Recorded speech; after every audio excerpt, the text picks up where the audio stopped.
पिछले वीडियो में मैंने आपको प्रेम यानी लव, लाख लाख नाम के जापों के लोचों तथा आत्मों से छुटकारा पाने के और भी कुछ सुझाव बताए थे। अब पहले के कुछ वीडियो में हम इस बात पर चर्चा कर रहे थे कि एकलेपन की सिद्धि पाने के लिए व्यक्ति को मन के अंदर से कौन-कौन सी अशुद्धियां निकालनी है। इसके बीच में वीडियो नंबर 38, 39, 40, 41 मेरे को बनाने पड़े क्योंकि संत आशुतोष महाराज जो जिनका जो कि समाधिस्थ अवस्था में जालंधर में फ्रिजर में पिछले 11 साल से बंद है, वो मेरे सपने में 3 बार आए और मेरे को कहा कि समाधि से उठाओ। और उनकी शिष्या लखनऊ में भी समाधिस्थ अवस्था में हैं और उनकी शिष्या आशुतोष स्वाम्बरी ने भी 2 बार मेरे सपनों में आकर मेरे को कहा कि मुझे भी और मेरे इस गुरु को भी समाधि से उठाओ। तो ये फिर और भी कई लोगों ने मेरे को कहा था, जिनको मैंने बताया था कि मैं अपनी आत्मा निकाल सकता हूँ शरीर से और मैंने निकाली है। तो उनके अनुसार फिर मैंने वीडियो नंबर 38 में जिसमें मैंने अपना परिचय दिया, वीडियो 39 जिसमें मैंने ये पता लगाया कि संत आशुतोष महाराज जी जालंधर में अभी भी समाधिस्थ अवस्था में हैं कि नहीं है और माँ आशुतोष शांबरी लखनऊ में समाधिस्थ अवस्था में हैं कि नहीं है। तो पता चला कि दोनों हैं। और 40 नंबर वीडियो में मैंने अपने सिद्धियों को एक्टिवेट करने की कार्रवाइयां चालू की क्योंकि मेरे पास बहुत सारी सिद्धियां हैं। मैंने 3 सिद्धियों को एक्टिवेट किया। पहले है शरीर से आत्मा निकालने की सिद्धि, दूसरी है टेलीपोर्टेशन की सिद्धि यानी कि एक स्थान पर अंतर्ध्यान हो जाना और दूसरे किसी दूरस्थ स्थान पर प्रकट हो जाना। इसको अंतर टेलीपोर्टेशन की सिद्धि कहते हैं। ये मैं 2 बार पिछले टाइम में अपने जवानी के टाइम में कर चुका हूँ। तो मैं पूरा सशरीर अंतर्ध्यान हो गया पृथ्वी से और दूसरे लोकों में पैरेलल यूनिवर्स के दूसरे लोकों में 2 बार प्रकट हो चुका हूँ और वापस अपनी दुनिया में पृथ्वी पर आ चुका हूँ। तो ये सिद्धि भी मेरे पास थी, तो इसको भी मैंने एक्टिवेट किया। और तीसरी सिद्धि परकाया प्रवेश की मैंने एक्टिवेट की। ये मैंने वीडियो नंबर 40 में बताया। वीडियो नंबर 41 में मैंने बताया कि मैंने 5 जनवरी को अपने शरीर से सूक्ष्म शरीर निकाल करके ये पता लगाने के लिए कि आशुतोष महाराज का शरीर कहाँ पड़ा है और माँ आशुतोष शांबरी का शरीर कहाँ पड़ा है, अपने सूक्ष्म शरीर को आज्ञा दी कि जालंधर जाओ और उनके दिमाग से एक होके आ जाओ। तो मेरा सूक्ष्म शरीर 1 सेकंड में टेलीपोर्टेशन की विधि से उनके आशुतोष महाराज के दिमाग में जा करके मेरे पास आके बता दिया क्योंकि वो सूक्ष्म शरीर के पास जो दिमाग था वो मेरा ही दिमाग था। इसलिए मेरे को पता चल गया और फिर मैंने उसको लखनऊ भेजा। माँ आशुतोष शांबरी के दिमाग में जाओ और उनकी लोकेशन पता करो। तो वो 1 सेकंड में वहां से भी होके आ गया। तो और फिर मैंने उस सूक्ष्म शरीर को अपने शरीर में ले लिया। तो ये फिर मैंने 8 तारीख को 8 जनवरी 2025 को ये 5 जनवरी 2025 को ये काम किया। फिर 8 जनवरी 2025 को मैंने अपने शरीर से आत्मा निकाली और मैंने अपने घर के आसपास ही 1 किलोमीटर के दायरे में टेलीपोर्टेशन की सिद्धि की टेस्टिंग की कि हाँ, ये टेलीपोर्टेशन की सिद्धि अभी भी मेरे पास है और मैं अपनी आत्मा भी निकाल सकता हूँ। फिर मैंने आत्मा को वापस 15 सेकंड के अंदर शरीर में वापस आ गई मेरे। उसके बाद 10 जनवरी को मैंने अपनी आत्मा रात को 1:30 बजे अपनी आत्मा शरीर से निकाली और टेलीपोर्टेशन की विधि से सीधा आशुतोष महाराज के जालंधर में फ्रिजर में पड़े समय शरीर के दिमाग के अंदर गया। लेकिन मैं उनको उठाने के लिए गया, लेकिन मैं उनको उठा नहीं सका। और फिर जब उनकी आत्मा को ढूंढने के लिए मैं वहाँ जालंधर में ही 4 घने पेड़ों पर गया जहाँ पर प्रेत बैठे रहते हैं।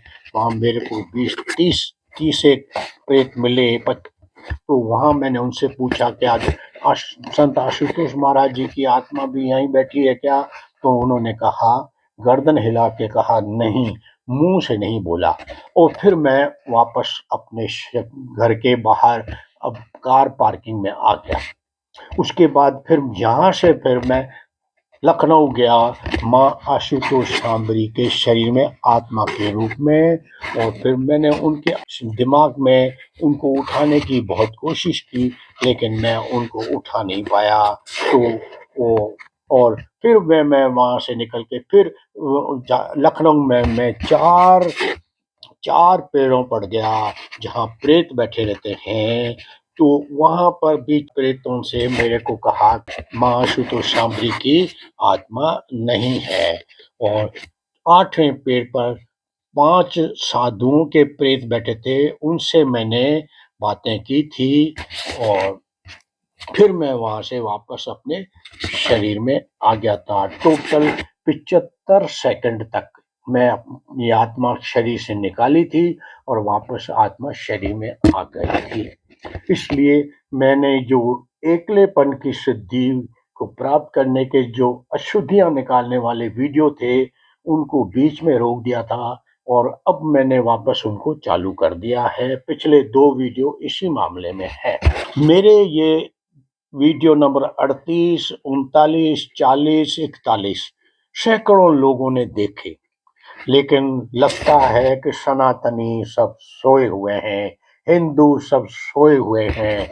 उनको पता ही नहीं कि आधुनिक काल में 21वीं सदी में कोई इतना बड़ी घटना हो गई है। किसी ने अपना शरीर से आत्मा निकाली और वहाँ टेलीपोर्टेशन की विधि से किसी के पास इतनी सिद्धियां हैं, लेकिन इन लोगों को कुछ भी पता नहीं।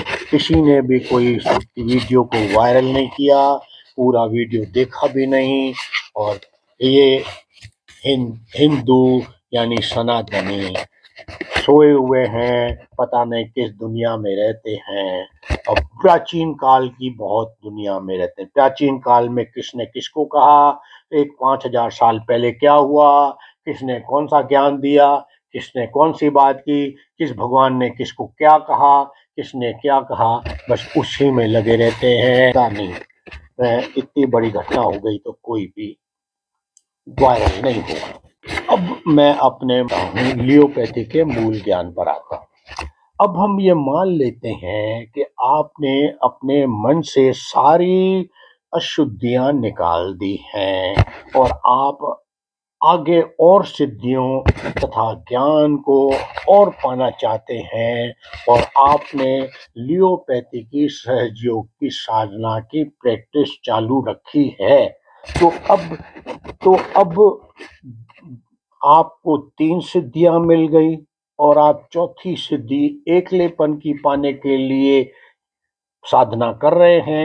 तो अब आप अंतर्मन की चौथी बड़ी तथा गहरी सिद्धि पाने के हकदार तथा काबिल हो गए हैं, क्योंकि आपने अब तक सहजयोग की लियोपैथी की सहजयोग की साधना की प्रैक्टिस कर 3 सिद्धियां प्राप्त कर ली हैं।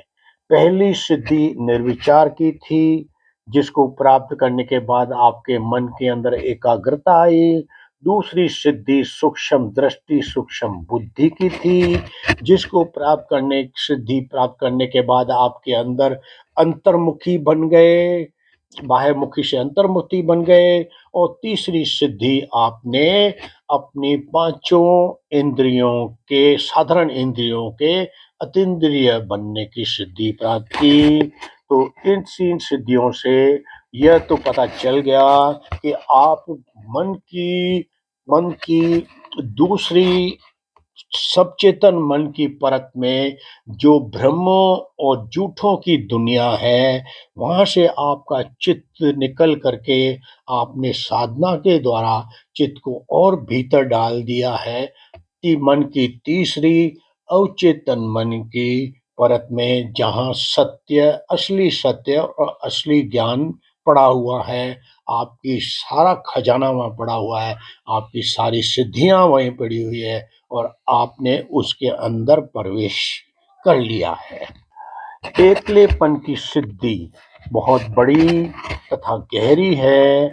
यह अन्य इससे भी बड़ी मायावी सिद्धियों से आगे की आने वाली सिद्धियों के और परम ज्ञान को प्राप्त करने का दरवाजा है। अब एकलेपन की आध्यात्मिक उपलब्धि यानी सिद्धि अन्य बड़ी तथा गहरी तथा परम ज्ञान का मूल आधार है। एकलेपन का मतलब आप अपने अंतर मन में, अपने अस्तित्व में के मूल में अकेले यानी एकले ही आप ही हो। आपके शरीर के तथा आत्मा के कण कण में सिर्फ आप ही हो और कोई नहीं है। आपका भगवान भी नहीं है, आपका आराध्य भी नहीं है, कोई देवी देवता भी नहीं है। आप ही सिर्फ आप ही हो और आप एकले हो। आप अपने चारों तरफ की प्रकृति से जुड़े हुए हो। आपके शरीर तथा आत्मा का निर्माण प्रकृति यानी ब्रह्मांड के कुछ सिद्धांतों के वजह से हुआ है। आप पूर्ण वैज्ञानिक तरीके से बने हुए हो। आपकी दुनिया भर की मान्यताएं, विश्वास, धारणाएं, कर्मकांड, पूर्वाग्रह अब आपके लिए बाहर की चीजें हैं। वो आपके आप चूंकि अंतर मन में एकले हो, अकेले हो, एकले हो, इसलिए ये सब चीजें आपके बाहर की हैं। ये अशुद्धियां हैं, आपके दुनिया की हैं। आप किसी भी समुदाय को हो, अगर आप समझ और अक्लमंदी से सब समुदायों की मान्यताओं, विश्वासों, धारणाओं, कर्मकांडों और पूर्वाग्रहों को इस इस ब्रह्मांड के बनने के तरीकों को, पृथ्वी तथा मानव के बनने के तरीकों को और उनके अपने अपने भगवानों, देवी देवताओं को समझने की कोशिश करेंगे तो आपका अपना माथा पीट लेंगे, क्योंकि आपको इन अलग अलग समुदायों की मान्यताओं में बहुत सारे विरोधाभास दिखेंगे। अलग अलग तरीके से इनके इनके हिसाब से अलग अलग तरीके से ब्रह्मांड बने थे, अलग अलग तरीके से पृथ्वी बनी थी, अलग अलग तरीके से भगवान बने, मानव बने थे। इन सब की मान्यताएं अलग अलग किस्म की हैं और एक दूसरे के विरोधाभासी हैं। क्योंकि आपको पता है, सबको पता है कि सत्य सिर्फ एक होता है। अगर ब्रह्मांड का निर्माण हुआ तो एक ही तरीके से हुआ होगा। अगर धरती का निर्माण हुआ तो एक ही तरीके से हुआ होगा।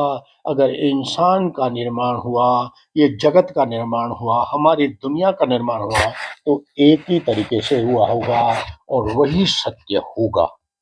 लेकिन अलग अलग तरीकों से हर समुदाय का अपना तरीका, हर समुदाय के अपने ही सिद्ध मान्यताएं, ब्रह्मांड बनाने के, पृथ्वी बनने के, मानव बनने के, जगत बनने के।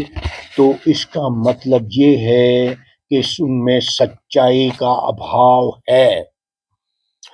अगर सब समुदाय सच बोलते तो सबके एक ही बात बोलते, सबकी राय एक ही होती कि ऐसे ब्रह्मांड बना। ऐसे पृथ्वी बनी, ऐसे मानव बना, ऐसे जगत बना। लेकिन सबकी विचारधाराएं, सबकी मान्यताएं अलग अलग। तो एक बात नोट कर लो, अक्लमंदी से और समझदारी से काम लो कि अगर सत्य सत्य सिर्फ एक होता है और झूठ हजारों होते हैं, अनेक होते हैं। और समुदाय, हर समुदाय कहता है मैं सच हूं, मैं सही हूं, मैं जो बोल रहा हूं वो सत्य है, दूसरे जो समुदाय बोल रहे हैं वो झूठ है।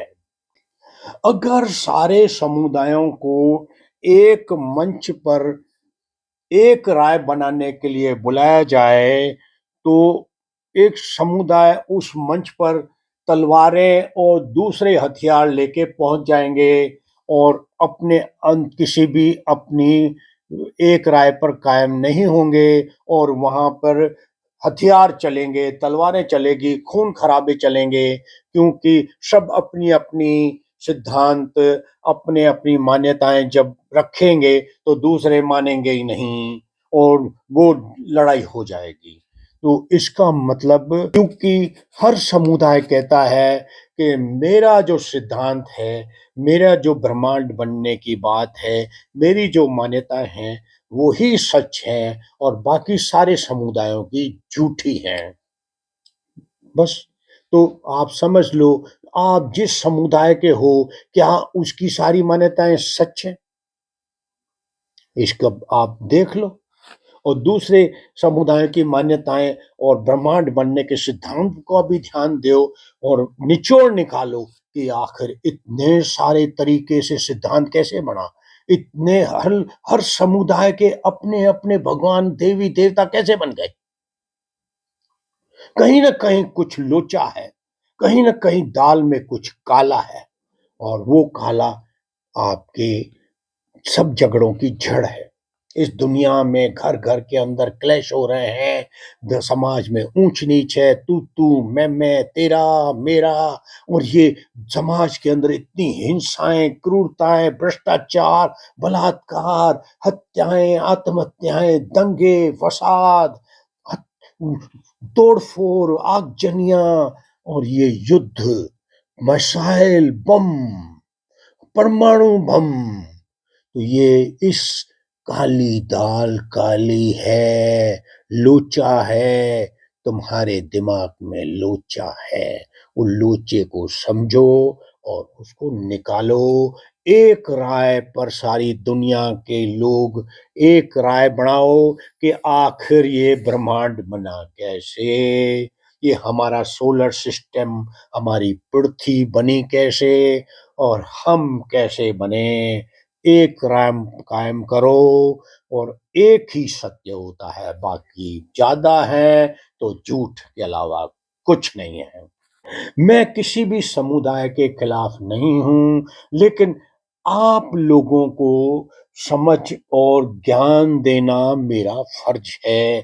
लियोपैथी का यही सिद्धांत है कि सारे जो 8 अरब लोग अलग अलग समुदाय को, सैकड़ों हजारों समुदाय हैं, उनको एक ही प्लेटफॉर्म पर एक ही मत का बनाना, उनमें एकता कायम करना, प्रेम और भाईचारा कायम करना, न कि उनमें सांप्रदायिक दंगे हों, युद्ध हों, आपस में लड़ें। हम सारे मानव एक ही प्रजाति के हैं, अफ्रीका में एक ही परिवार से अलग अलग बने हैं, हम सब एक ही हैं, मानव हैं।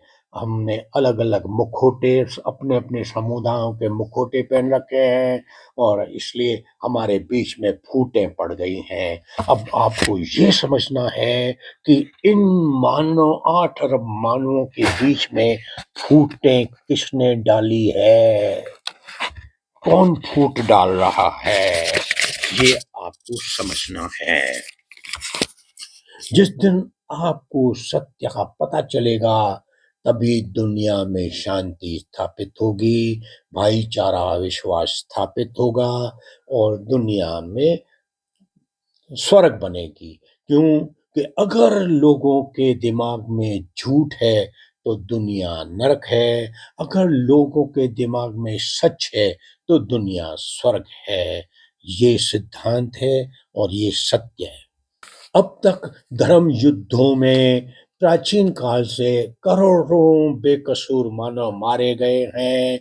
समाज देश में सांप्रदायिक हिंसाएं, तोड़फोड़, आगजनियां, हत्याएं बहुत सारी हो रही हैं और बेकसूर लाखों लोग मारे जा रहे हैं। अभी भी धर्म युद्ध वर्तमान में भी हो रहे हैं जब ये मैं वीडियो बना रहा हूं तो इसलिए सबका तुलनात्मक अध्ययन करो और पता लगाओ कि झूठ कहाँ पर है। ये झूठ ही सबको लड़वा रहा है। अब तक आपने 3 सिद्धियां पाई। लियोपैथी की सहजयोग की साधना करने के बाद आपने 3 सिद्धियां पाई है। अब चौथी सिद्धि एकलेपन की है, अकेलेपन से एकलेपन की सिद्धि है। तो अभी तक आपने क्या उपलब्धि हासिल की इसके बारे में बात करते हैं।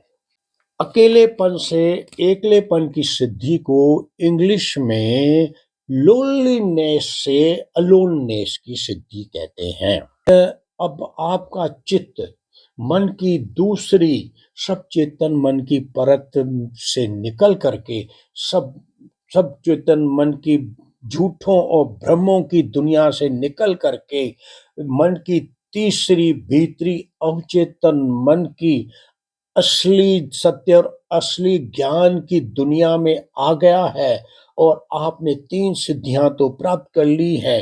तो इसका मतलब ये है कि आपको सत्य और ज्ञान का बहुत कुछ पता चल गया है।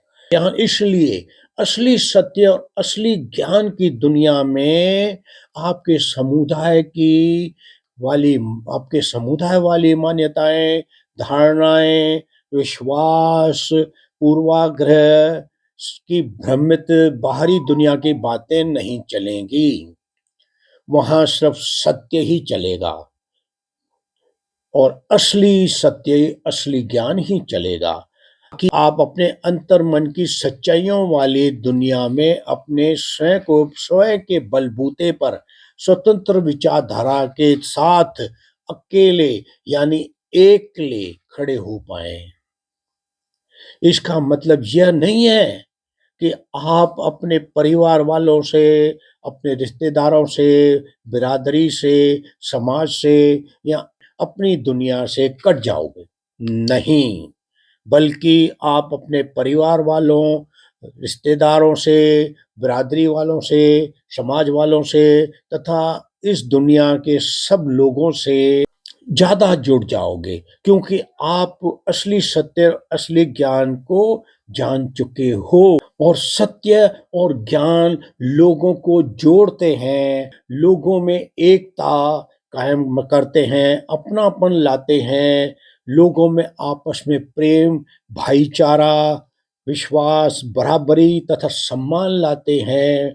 इसलिए जब आपको यह साफ-साफ दिखेगा कि आपके चारों तरफ के लोग, परिवार वाले, समाज वाले, दुनिया वाले लोग कितने मूर्खतापूर्ण कार्य कर रहे हैं, फिजूल की बातों पर तकरार कर रहे हैं, गुस्सा कर रहे हैं, निरर्थक कुरीतियों तथा निरर्थक परंपराओं पर अपने बहुमूल्य पैसों और समय को बर्बाद कर रहे हैं, छोटी-छोटी बातों पर को पतंगर बना रहे हैं, दूसरों पर तथा छोटों पर खामखा अपना अधिकार जमा रहे हैं, अधिकार समझते हैं, खुद गलतियां करते हैं, दोष दूसरों पर डालते हैं और अपनी गलती कभी नहीं मानते हैं। गाली गलौज, तू मैं, तेरा मेरा, छोटा बड़ा, ऊंच नीच, औरतों और लड़कियों पर तरह तरह के अंकुश तथा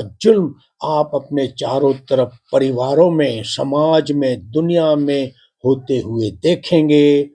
लेकिन चूंकि आपको सत्य और ज्ञान का पता चल गया है और आप सिद्धियां भी प्राप्त कर चुके हो तो आपको ये सब होता हुआ दिखेगा जो आपके विचारधारा के अनुसार नहीं होगा। लेकिन आपको किसी से भी किसी भी कारण नाराज नहीं होना है, यह सब होने देना है तथा अपने परिवार वालों, रिश्तेदारों तथा समाज के विभिन्न कार्यक्रम कांडों में उनको उनका साथ भी देना है। यही असली सत्य और असली ज्ञान का सिद्धांत है कि वह किसी के ऊपर अपनी राय और अपना ज्ञान नहीं थोपता है। सबको अपने हिसाब से जीने का हक है, यही सत्य और ज्ञान मानता है। सबका अपना-अपना दिमाग है, मानसिकता है, भावनाएँ हैं तथा अपनी-अपनी सोचें हैं। आपने अपनी असली सत्य और ज्ञान पा लिया, लेकिन उन्होंने तो नहीं पाया। वो अभी नकली सत्य और नकली ज्ञान की दुनिया में हैं, भ्रम में जी रहे हैं तथा झूठों को ही सत्य मान रहे हैं तथा पूरी तरह से भ्रमित हैं, क्योंकि उनको उनका चित्त अब मन की दूसरी भीतरी सचेतन मन की परत में ही है, जो झूठों तथा भ्रमों की दुनिया है। और आपने सहजयोग की साधना कर अपना चित्त ऊपरी मन की दूसरी परत से मन की गहराई में, मन की तीसरी अवचेतन मन की परत के असली सत्य और असली ज्ञान की दुनिया में डाल दिया है। इसलिए आपको सूक्ष्म दृष्टि तथा सूक्ष्म बुद्धि की वजह से दुनिया में हो रहे सत्य के नाम पर झूठे तथा निरर्थक कर्म कांडों को देख तथा समझ पा रहे हैं।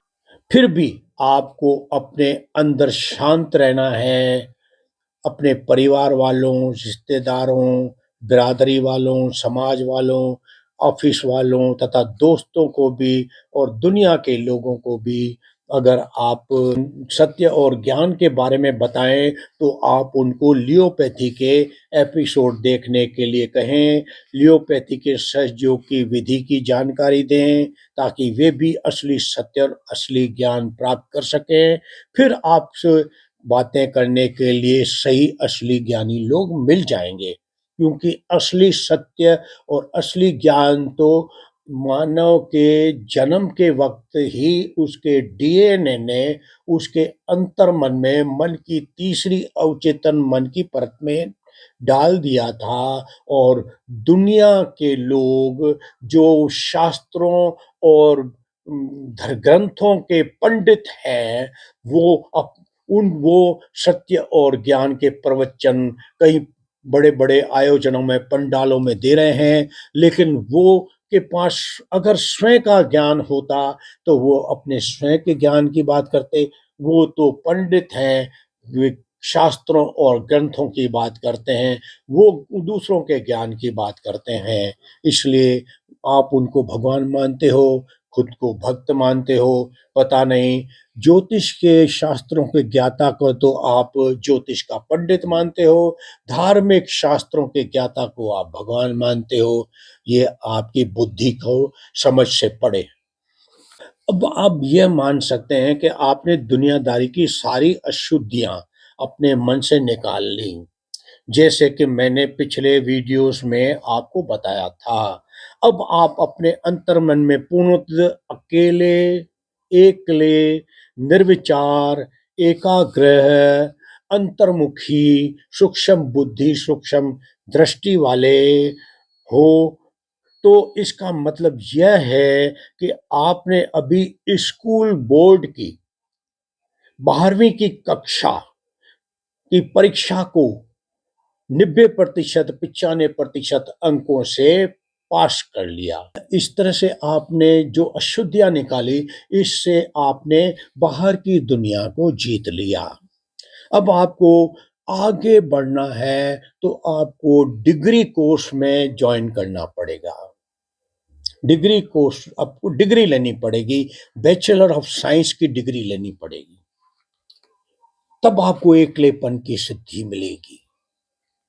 अब बैचलर ऑफ साइंस यानी ग्रेजुएट की डिग्री, इस आध्यात्मिक ग्रेजुएट की डिग्री कैसे मिलेगी? आपका अंतर मन ही अब आपकी परीक्षा लेगा और परीक्षा में ये देखेगा कि इस आदमी ने अपनी बाहर की दुनिया से अशुद्धियाँ तो निकाल दी, ये 12वीं बोर्ड में तो 90-95% पास हो गया, तो क्या ये और भी अंदर जाने के काबिल है कि नहीं है? तो ये आपकी अंतर्मन आपका अंतर्मन ही आपकी परीक्षा बैचलर ऑफ साइंस यानी ग्रेजुएट की परीक्षा लेगा। वो आपके तरह-तरह के आपके भाव उठेंगे मन के अंदर और उन भावों को आप कैसे ट्रीट करते हो, कैसे आप उनको व्यवहार करते हो, आप सही व्यवहार करते हो या गलत व्यवहार करते हो, आप क्योंकि आपके अंतर्मन में जो है वो अंतरिक्ष है, वहाँ पर कोई रोड बने हुए नहीं हैं, वहाँ कोई लोकेशंस नहीं है, तो आप इधर के बजाय उधर जा सकते हो, उधर के बजाय उधर जा सकते हो, तो ये अंतर्मन आपकी सारी परीक्षाएँ लेगा कि क्या ये आदमी अब आगे बढ़ने के काबिल है और ये सही रास्ते पर जा रहा है। इसने जो मैंने इसके सामने जो भाव रखे हैं, वो उन भावों को किस तरह से लेता है और वो उन भावों को कैसे निपटता है, उनका क्या राय बनाता है। तो ये मैं आपको इसके लिए मार्गदर्शन दूँगा।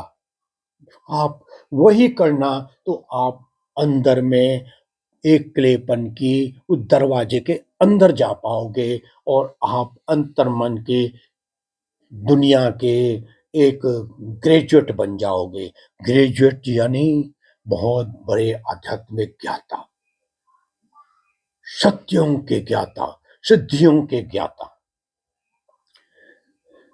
तो आपको ये आपके अंतर्मन जब आपकी ये परीक्षाएँ लेगा, तो आपको ये परीक्षाएँ भी पास करनी पड़ेगी। उसमें मैं आपका मार्गदर्शन करूँगा, क्योंकि मैं तो पीएचडी पास हूँ।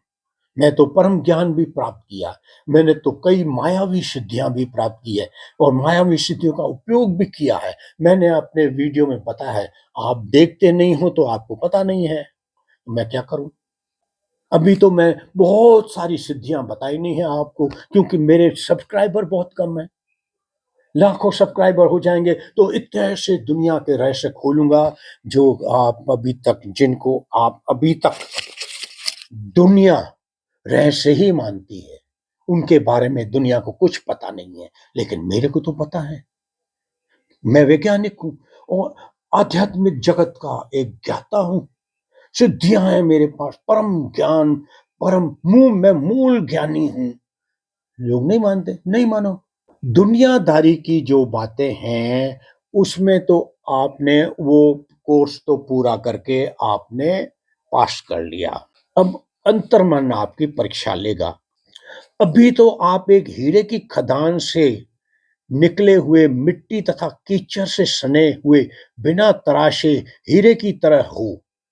यानी आपका मन एक कीचड़ से सना हुआ, मिट्टी से सना हुआ, जैसे खदान में निकला बिना तराशे हीरे की तरह है। अभी आपने दुनिया के जो कीचड़, जो मिट्टी थी, जो आपके मन के अंदर डाली गई थी, अभी तो आपने उसको साफ किया है 12वीं बोर्ड की परीक्षा देकर।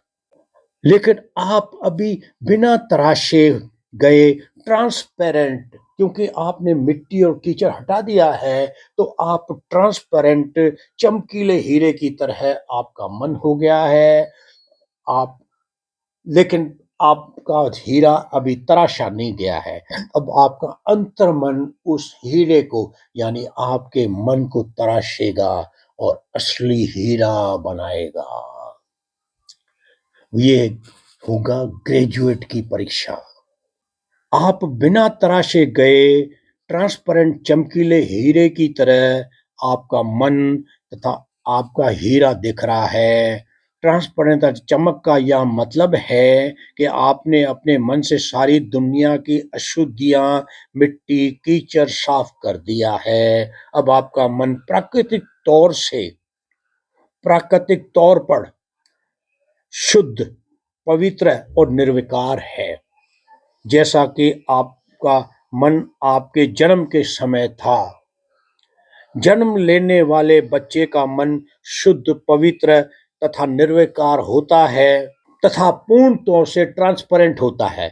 जो उसके मन में होता है वही बच्चा बाहर बोलता है, बाहर व्यवहार करता है। जैसे जैसे बच्चा बड़ा होता है, परिवार वाले, समाज वाले, समुदाय वाले, दुनिया वाले उसके मन में दुल्हन दुनिया भर की अशुद्धियां, मिट्टी, कीचड़ उसके मन में भरते रहते हैं, जिससे उसका मन बड़ा होते होते तरह तरह की अशुद्धियों, कीचड़ों से सन जाता है और वो अपनी शुद्धता, पवित्रता तथा ट्रांसपेरेंशन की विशेषताएं खो देता है।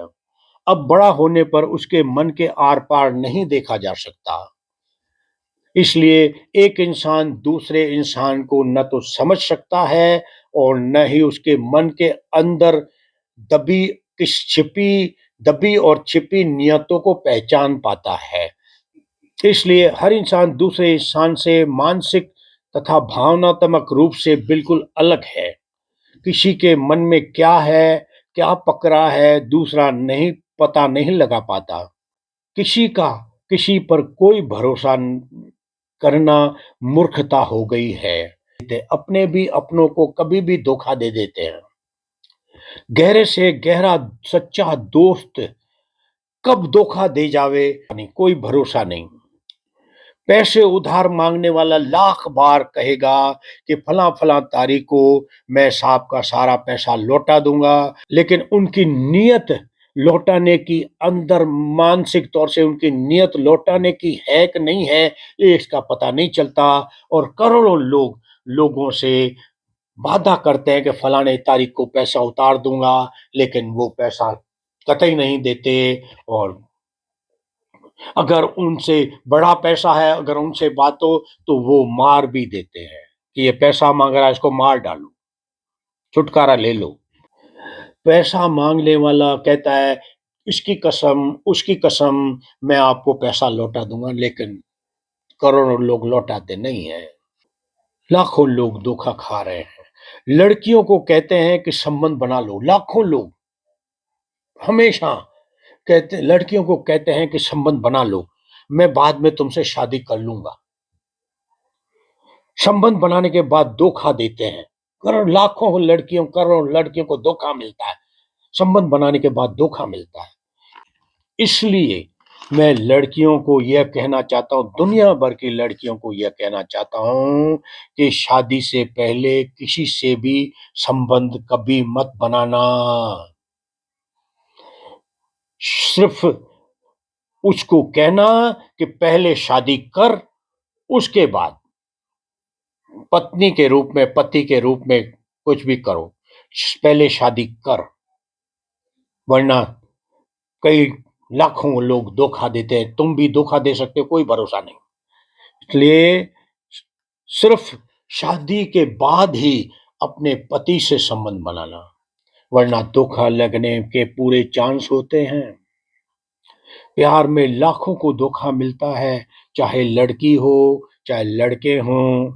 लड़की वाले तथा लड़के वाले दोनों शादी के टाइम में ढोल नगारों के साथ खूब डांस करते हैं और खुशी का इजहार करते हैं, लेकिन शादी हो जाने के बाद लाखों लड़के वाले अपनी पत्नी, अपनी बहुओं पर और दहेज लाने के लिए, घर के काम करने के लिए, जरा सी बात पर लड़की जरा सी बात पर लड़की पर अत्याचार और उसको प्रताड़ित करते रहते हैं। अगर लड़की के माता पिता, भाई बहन, अगर कुछ भी एक जरा सा भी अगर उनकी गलती बता दे कि तुम्हारी ये गलती है, तो वो सारा खामियाजा अपनी पत्नी और बहू पर ही छोड़ते हैं। उनको बहू अपनी नहीं लगती, बेटी अपनी लगती है, बहू अपनी बहुत कम लोगों को लगती है, लाखों लोगों को ये बस पैसा लूटने की मशीन लगती है। अगर लड़की वाला दामाद का ससुर, सास, साला, साली किसी बात को लेकर एक लोटा भर पानी अपने दामाद के माता पिता या लड़की के देवर ननद के ऊपर डाल दे या जरा सा इल्जाम लगा दे, तो लड़की के ससुराल वाले अपनी पत्नी और बहू के ऊपर बड़ी-बड़ी बाल्टियाँ पानी की भर-भर के उस पर बाल्टियाँ डालते रहेंगे, यानी उस पर इल्ज़ामों पर इल्ज़ाम लगाते रहेंगे कि तेरे माँ-बाप ने ऐसा कहा, तेरे भाई ने, तेरी बहन ने ऐसा कहा, इसलिए तेरे को भुगतना पड़ेगा, खामियाजा उसको भुगतना पड़ता है। ऐसे ऐसे लाखों घरों में नीचता करने वाले होते हैं। जोधपुर में अब ज्ञान की बात सुनना, ये सारी दुनिया के लिए है। जोधपुर में मेरा एक दोस्त ही था, उसकी बहन की शादी में मैं गया था। खूब लड़के वाले, लड़की वाले खूब डांस कर रहे थे, खूब खुशियाँ मना रहे थे, खुशियों का इज़हार कर रहे थे। शादी के बाद उसकी बहन को दहेज ससुराल वालों ने दहेज और लाखों रुपए लाने के लिए बोला। परेशान करना चालू किया। उसका पति तथा सास-ससुर, देवर तथा ननद उसको प्रताड़ित करते रहते थे कि और पैसा लाओ लाखों रुपए, जबकि वो बहुत खुद पैसे वाले थे। पास वाले प्लॉट पर वो उस के ससुराल वाले एक बड़ा मकान बना रहे थे। तो मेरे को मेरा दोस्त अपनी बहन के ससुराल ले गया कि उनको जाके समझा दो, क्योंकि आप अच्छी तरह समझा सकते हो। तो मेरे को ले गया। मकान के बाहर मैंने देखा कि बहुत सारे सरिये पड़े हुए थे, बहुत सारी सीमेंट की बोरियां पड़ी हुई थी, बहुत सारे ईंटों के ढेर लगे हुए थे, बजरी के ढेर लगे हुए थे और बड़ा मकान बनाने की तैयारी चल रही थी, जो उस लड़की के मेरे दोस्त की बहन के ससुराल वाले बना रहे थे अपने प्लॉट के पास वाले प्लॉट।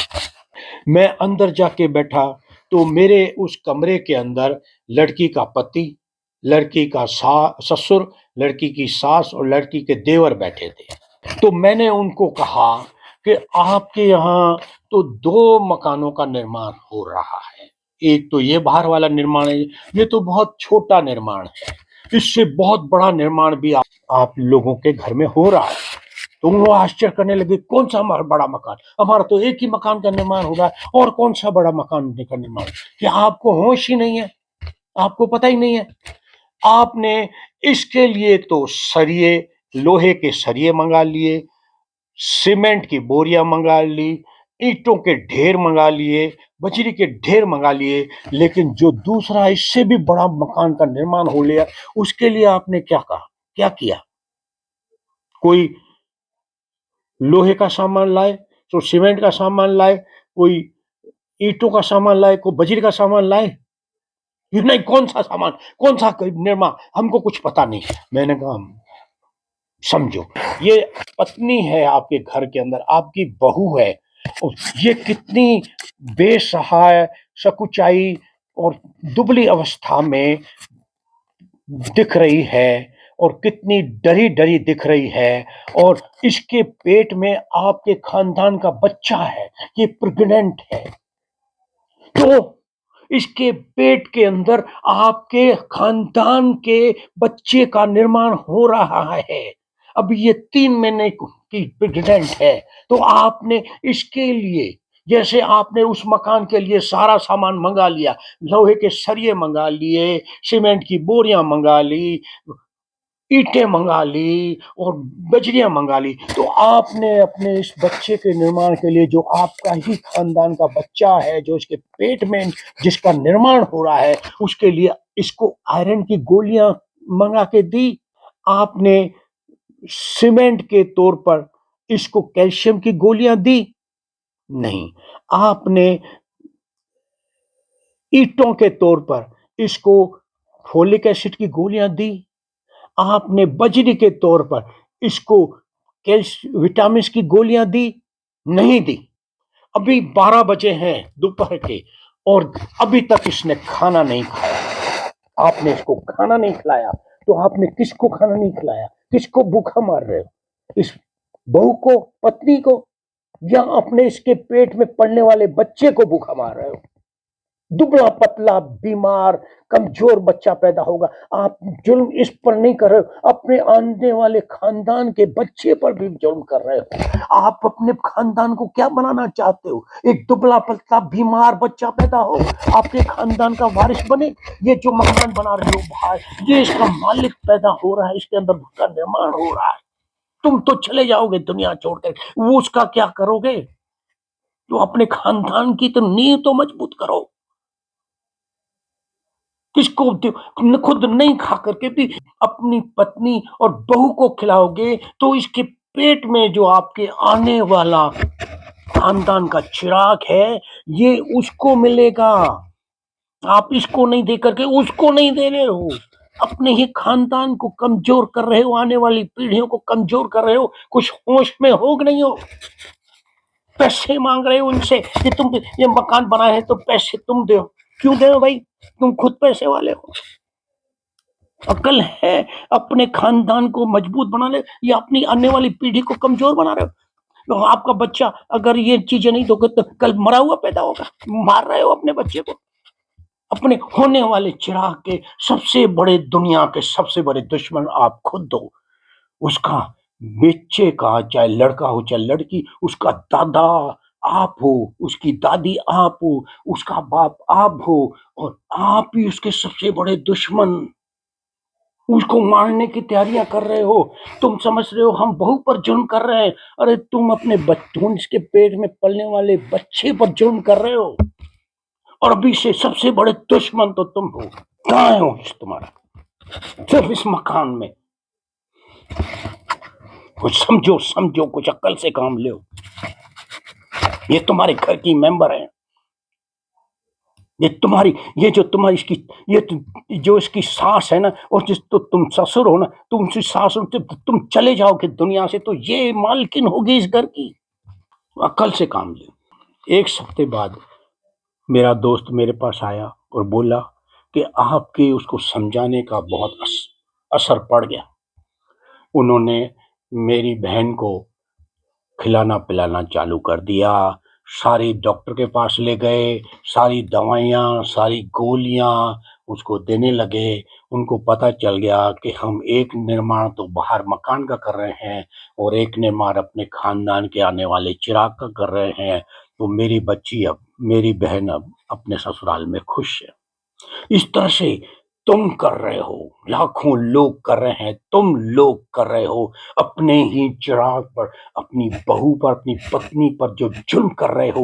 वो तुम समझते हो कि ये पत्नी दिख रही है, बहू दिख रही है, पराई दिख रही है। अरे बेवकूफ, इनके अंदर तुम्हारा खानदान का चिराग बैठा हुआ, जुल्म उस पर कर रहे हो। तुम ही इसके सबसे बड़े दुश्मन हो। उसको मारोगे, कितने बहुओं को मार देते हैं, कितनी पत्नियों को मार देते हैं। अरे मूर्ख, उनके अंदर जो बच्चे थे वो तुम्हारे खानदान के थे, तुम्हारे ही चिराग थे, और तुमने उनको भी मार डाला। अरे मूर्ख हो, मूर्ख हो। कोई हद्दी नहीं है अक्ल की, जमीन के अंदर मूर्ख हो। जरा से पैसों के लिए, जरा सी बातों के लिए, उसने ऐसा क्या कह दिया, उसने ऐसा क्या कह दिया, ये ऐसा क्या कह दिया, ये बस इसी में। अक्लमंदी से काम लो। लियोपैथी का काम है अकल, ध्यान, ज्ञान देना। इसलिए ये सब बातें कह रहा हूँ। ये मैं सब लोगों के लिए कह रहा हूँ, दुनिया के सब लोगों के लिए कह रहा हूँ कि अपनी पत्नी और बहुओं के साथ अपनी बेटियों की तरह व्यवहार करो, अच्छा व्यवहार करो, अपना खानदान अच्छा बनाओ। अब मैं आपको ये बताऊंगा, आने वाले अगले वीडियो में मैं आपको बताऊंगा कि आपने 12वीं बोर्ड की परीक्षा, यानी बाहर की जो दुनिया भर की अशुद्धियां जो आपके हीरे जैसे मन के ऊपर पड़ी हुई थी, मिट्टी और धूल और कीचड़ की तरह, उसको तो आपने साफ कर दिया। आपका हीरा जो मन था वो तो शुद्ध हो गया, पवित्र हो गया, ट्रांसपेरेंट हो गया, चमकीला हो गया।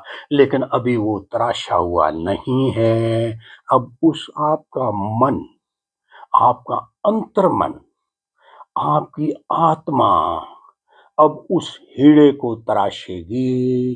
तो वो तराशने की जो परीक्षा है, ग्रेजुएट बनने की परीक्षा है, तो वो मैं आपको अंदर की बातें बताऊँगा कि अंदर क्या-क्या आपको भाव उठेंगे, क्या-क्या ऊर्जाएँ उठेंगी और आपकी परीक्षा लेंगी, तो मैं वो सब बताऊँगा और ये भी बताऊँगा कि आपको कैसे उनको ट्रीट करना है, कैसे सोचना है, उनके पार कैसे जाना है, ताकि आप मन की और गहराई में जा कर के और सिद्धियाँ पाएँ। अभी आपने पूर्ण तौर से एकलेपन की सिद्धि नहीं पाई है, क्योंकि आपका मन का हीरा अभी तराशा हुआ नहीं है। तो ये अगले वीडियो में मैं आपको बताऊँगा। आज इतना ही। धन्यवाद।